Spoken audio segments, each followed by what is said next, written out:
Okay, tomorrow I'm going to a One Piece tournament. Don't really know how to play One Piece. Never gone to an event. I want to get into One Piece, and tomorrow is the release event for a new set. So it's sealed, which means you go and you buy packs and you play with the cards you get in the packs.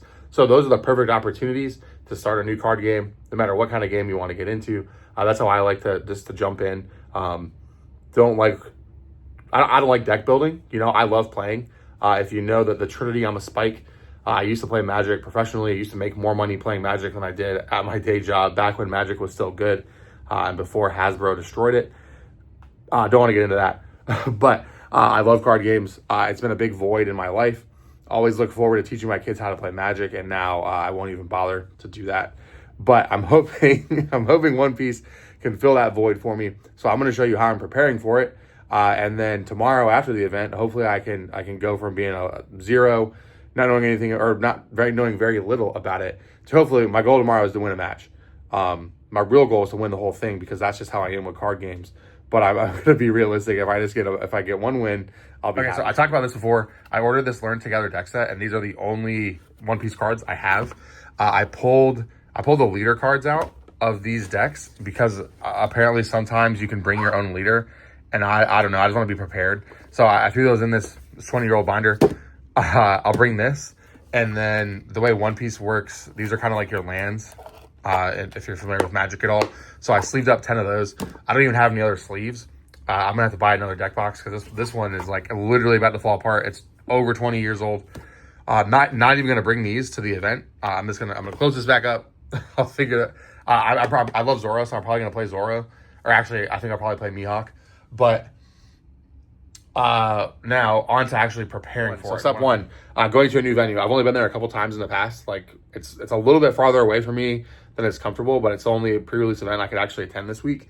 I'm only gonna bring this binder and this deck box, and I'm gonna put it in a backpack, and I'm always gonna keep that backpack on me. Right? I grew up in kind of a rough area. I grew up in an area adjacent to a rough area. The comic shop I went to and like lived at was in a rough area, is a more accurate way of describing that. So you get really used to defending yourself, and you get really used to not getting got. So always keep a backpack. I don't use anything that I like. When I'm sitting at the table, I'll put my foot through the strap of the backpack, and that way I'm good. Nobody's taking shit from me. Probably not that much of a problem these days or where I'm going, but it's just a habit from being a kid, and like, you know, you just got to be smart. So I'll throw that in a backpack, in a busted up old backpack. I won't bring anything else. And that'll stay the same. Like I don't usually bring trade stuff. And if I do, it's just that little binder, and I won't bring like, I don't have any hitters right now, but even when I get to that point, I don't really do that. That's my pro tip to not getting your stuff stolen. I'll bring some dice and like just some counters, because again, I don't really know what I'm gonna need in that regard. But I've looked through the set, and usually it doesn't matter what game you're playing. When you're playing in kind of a limited format like this, there's usually very little removal. So it's like you just want to put threats on the board and flood the board with threats, and force your opponent to figure out how to deal with them when they don't have a direct way of dealing with them. And from what I'm looking at with One Piece, that's going to be the same, like the truth for this game too. So my plan is to go in, look for just big beefy dudes that I can drop on the board. I want to follow curve. So curve with the whole thing about card games, they all kind of work the same no matter what game you're playing. There's a cost associated with a card to play it, and you get X amount of resources per turn to play it. And usually on your first turn, you have a small amount of resources, and then every turn you get more. So you want to do what's called curving out, where on turn one, you use all your resources on turn one. Then turn two, you get more. You use all your resources on turn two. Same thing on turn three and all the way up. And you just want to curve out and drop a threat or something your opponent has to deal with every turn.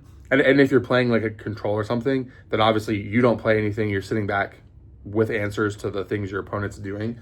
But I think in One Piece, especially in Limited, it's very hard to play control in Limited. And in this set specifically, I didn't really see that many things that just flat out say like destroy this dude.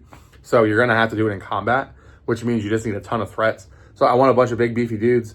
The thing I like about One Piece the most is that it's all about card advantage. I mean, every game is all about card advantage, but more so in One Piece, where like you can discard cards from your hand to prevent taking damage to your life total, essentially. And then when you do get hit and you take damage to your life total, you get to draw cards from your deck, or not from your deck, but you get to, it's like Pokemon prize cards kind of, where as you're losing, you're going to get card advantage.